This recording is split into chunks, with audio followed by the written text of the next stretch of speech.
Hello, Management 6133 students. Welcome to Week 5. Week 5 is about the fulfillment process.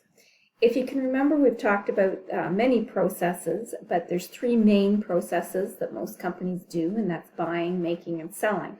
So last week we talked about buying, and this week we're talking about selling, which is the fulfillment process.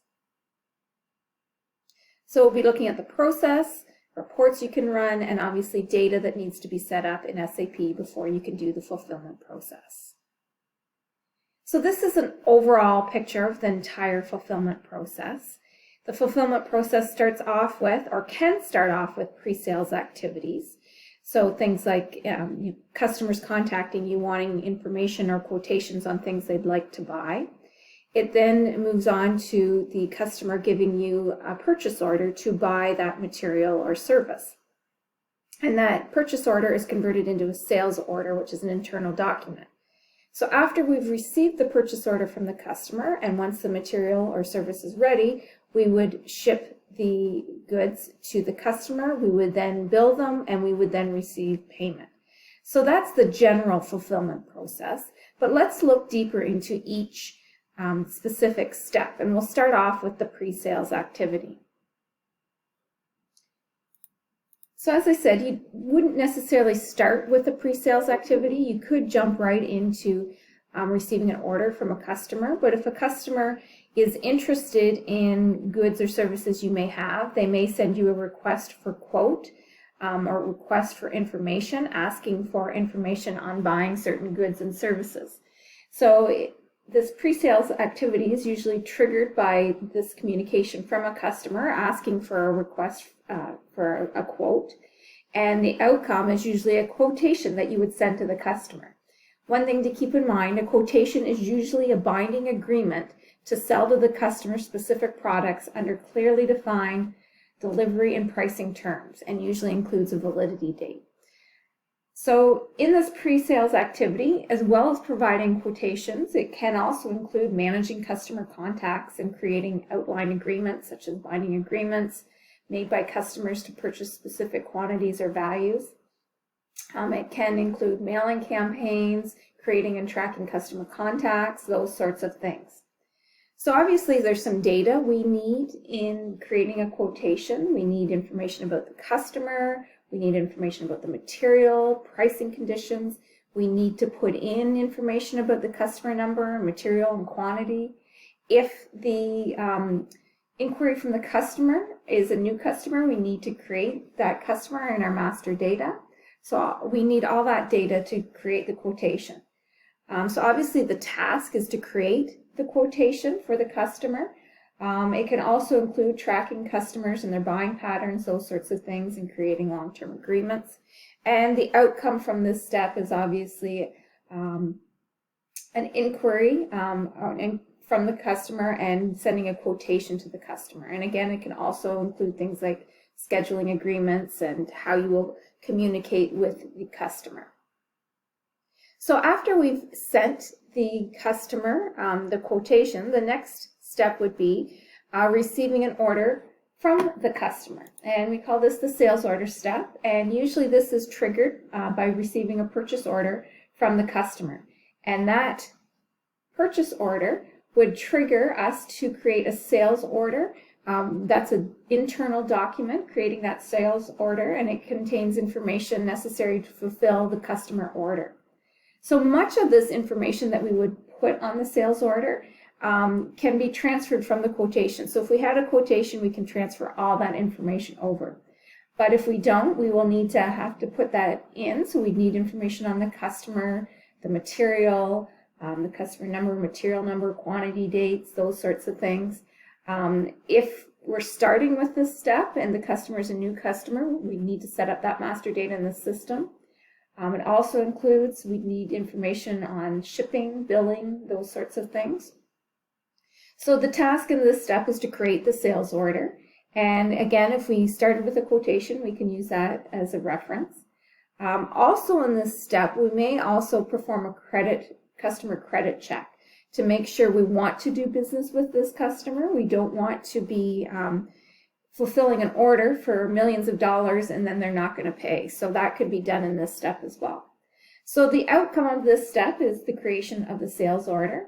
The other thing you have to consider is where to source the material. Maybe we have it in stock. Maybe we're going to have to get it from another internal department or organization, or maybe we're going to have to go outside and buy it externally. So that's something that needs to be done.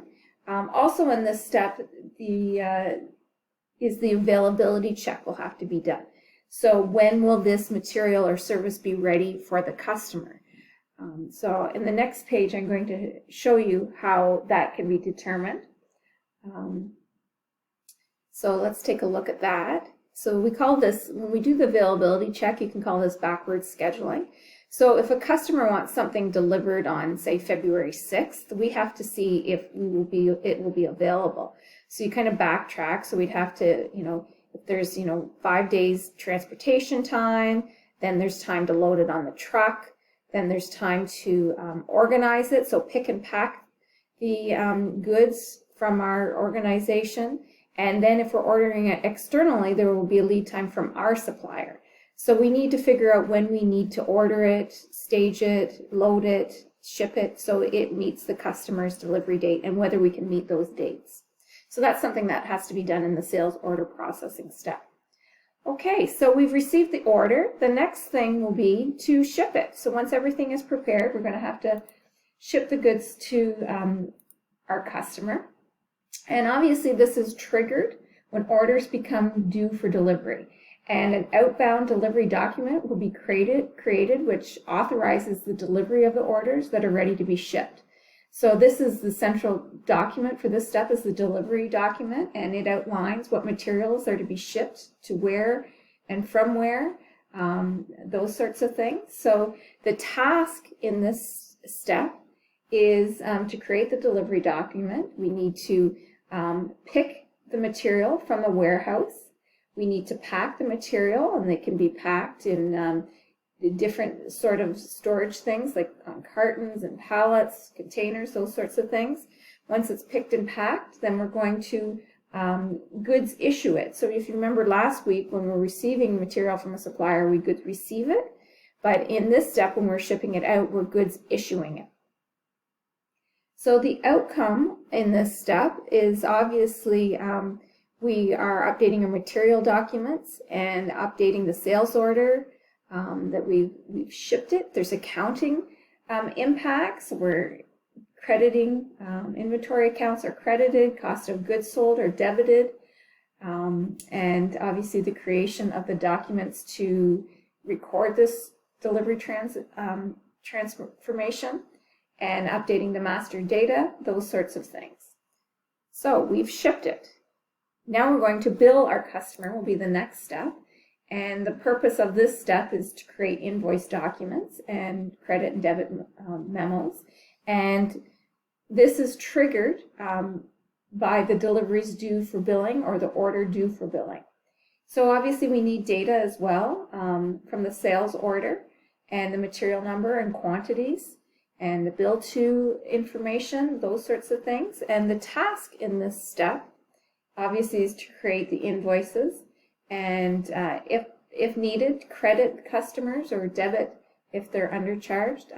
Sometimes multiple deliveries can be combined into one billing document, or one delivery can be split into multiple invoices. So the outcomes of this step is we're obviously updating our general ledger accounts, we're debiting our accounts receivable, and the sales revenue account is credited. And fulfillment provides revenue data to the profitability analysis process, so for management accounting documents. And the sales documents are updated.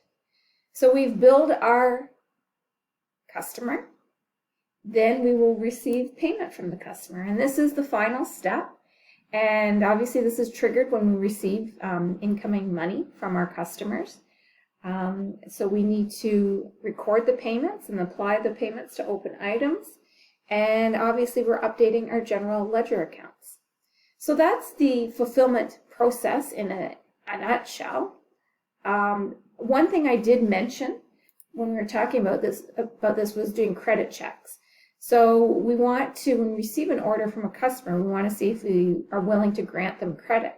And there's a few different places you can check credits when you receive the sales order, when you're about to get ready to deliver it, or when you are ready to actually have shipped it. And you can base the approval on, a bunch of different things. How many open orders do they have, open invoices, those sorts of things, and decide whether you're going to give credit to this customer. As with all processes, it integrates with all or many other processes. Obviously, there's accounting consequences in buying things, so financial and management accounting are being impacted. Fulfillment, we need to plan what material we need to be able to fulfill our orders. We're storing material in our warehouses. We may need to fulfill things as part of projects. We need to buy things to fulfill our orders. We may need to make things to fulfill our orders. So again, a lot of integration with other processes. Reporting, as always, SAP creates wonderful reports. Here's an example. This is a document flow, so you can see where the sales order is in its process, right? Have we issued it? Have we delivered it? Have we been invoiced? Have we invoiced? Have we been paid for it? That's what we can see in document flow. One report you may have or want to generate is a list of all sales orders. You may want to do a standard analysis where you can really drill down into specific customers to see what they've ordered, invoiced, paid, those sorts of things. And as with all processes, we need data in SAP before we start doing the fulfillment process. So as we've talked about in other processes, we need organizational data set up. So we need information about the client and company code. We haven't talked about sales area. So as in our purchasing, we had a purchasing organization we had to set up. In fulfillment, we need to set up our sales organizations. So this may be, geographic organizations or locations within the company. We need to set up our distribution channels. So how will our company deliver its goods and services? And we need to set up divisions. So with Global Bikes, we have our touring bikes division, our accessories division, those sorts of things. We also need our shipping plant set up, where we'll be shipping the material from. We need the storage location set up. Where is the material stored that we're delivering? Shipping points need to be set up, and credit control areas need to be set up. So this is an example of shipping points, right? From our loading docks to rail yards to shipping yards. So we also need to set up information about master data. So we need to set up, right, basic data for material master, part numbers, sales organizations, sales plant data. We need to set up information about customers, general information, right? The customer's name, addresses, accounting data, sales area data, currencies, delivering plants, that sort of thing. Then we also need to set up custom material information records. So this is master data specific to one customer. So you may have a customer that uses different part numbers than we do. So that needs to be set up. You need to set up pricing conditions, gross prices, discounts, freight, surcharges, taxes, those sorts of things need to be set up.